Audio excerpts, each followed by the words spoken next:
And so, ladies and gentlemen, we move to the Leonardo da Vinci, the Salvator Mundi, the masterpiece by Leonardo of Christ the Saviour, previously in the collections of 3 kings of England.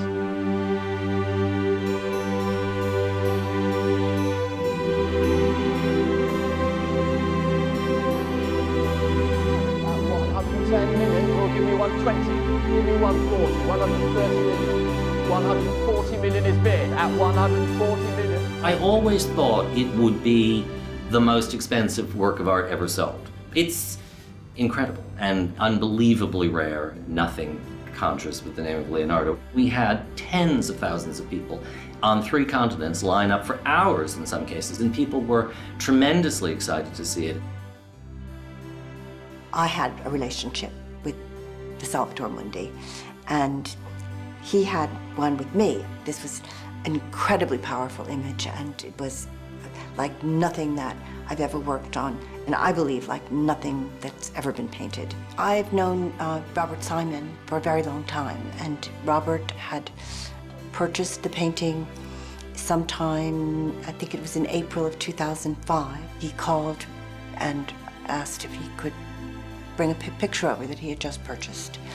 And I asked Bob if he wanted me to go ahead and clean it. It had very recent kind of sticky varnish on it and some sloppy retouching that also looked quite recent. It was heavily overpainted, and it was thought to be a copy, and it was sold for a couple $1,000s at an estate sale in Louisiana. It was found by a man named Alex Parrish, who then sold a share of it to Robert Simon, who is a very distinguished authority on Italian Renaissance paintings. Thought he must be crazy when he said he thought he might have found Leonardo da Vinci. And they started having it cleaned, and at that point, the quality of it really began to come through, and they got quite excited, and they brought in Diane Modestini, who's a very distinguished restorer in New York. I was not thinking, this is by Leonardo. I was just concentrating on what had to be done to make the picture legible, not to lose any of the original. It just didn't enter my mind. It probably would have interfered with my ability and my freedom to work on it and to, develop kind of a working relationship with it. We noticed that the panel itself had a very large crack that ran the whole length of the panel from top to bottom. It was a curve that went right around the side of the Salvator Mundi's head. And that was, kind of a horrifying thing to discover. The other parts of the painting were preserved perfectly. I'd already been hearing rumors from Leonardo scholars who had seen it, who were sort of hinting that they had seen this kind of amazing thing. A consensus developed over time that this really was this lost original that had been thought to have disappeared for centuries.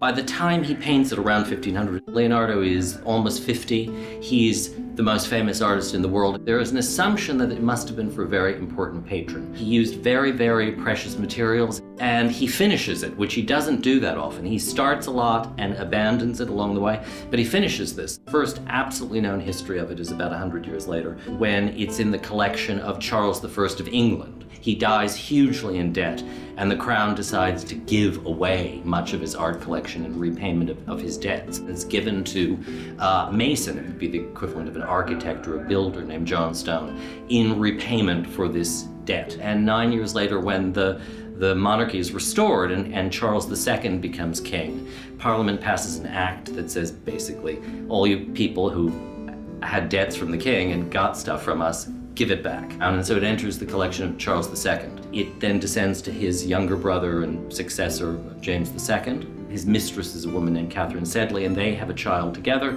and she inherits it from him. And then she marries the first Duke of Buckingham, who builds Buckingham House, which eventually, by their heirs, is sold and is now Buckingham Palace. And when the house is sold to the crown, the contents of it are sold off at an auction in 1763. And at that point, it just completely disappears. We have no idea what happened. It's sold as by Leonardo, but for a very small amount of money. And so it's probable that even by that point, the painting had been quite heavily overpainted. I worked on it off and on for 5 years. The cleaning was really not particularly revelatory because the head had been completely repainted. There was a beard. It looks quite grotesque. But wherever there were damages, they just made this kind of red beard. But all of that was done, I don't know, in the not-so-distant past, and it came off very easily. 286 million. Will you give me 290? I thought so. 300 million.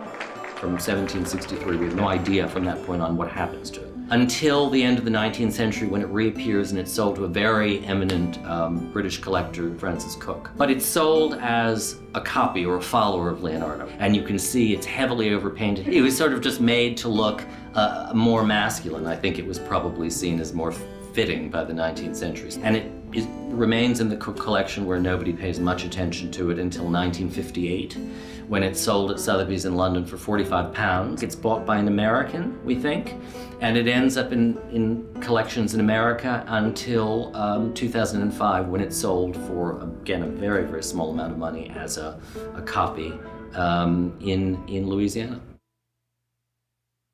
It wasn't until I was at the very, very end of the restoration, and there was one retouch around the mouth, which was extremely difficult. I had a book about technical investigations of the Mona Lisa, detailed reproductions, and one was just of the Mona Lisa's mouth. So I actually cut the page out of the book and tacked it to my easel. That was the moment when I had to say to myself, of course it's by Leonardo, because nobody else paints this way. This picture is a paradigm of everything that he knew technically about painting, and much of what he thought about time, eternity, and the cosmos. It wasn't just a portrait of Jesus Christ painted for the king. This was something that became very important to him. For those of you following online, you may not have heard it. The bid was 350, was called on the telephone at 350 million for Leonardo Salvator Mundi.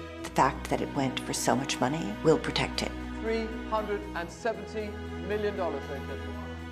400 million. I only care about it being protected and it being one of the most important expressions in paint that Leonardo left us about his thinking. So the price doesn't matter. In my dreams, it's sort of almost exactly what I thought it would sell for. I always thought it would make the biggest price ever. So it was a trophy of the greatest rarity. Leonardo Salvator Mundi selling here at Christie's. $400 million is the bid, and the piece is sold.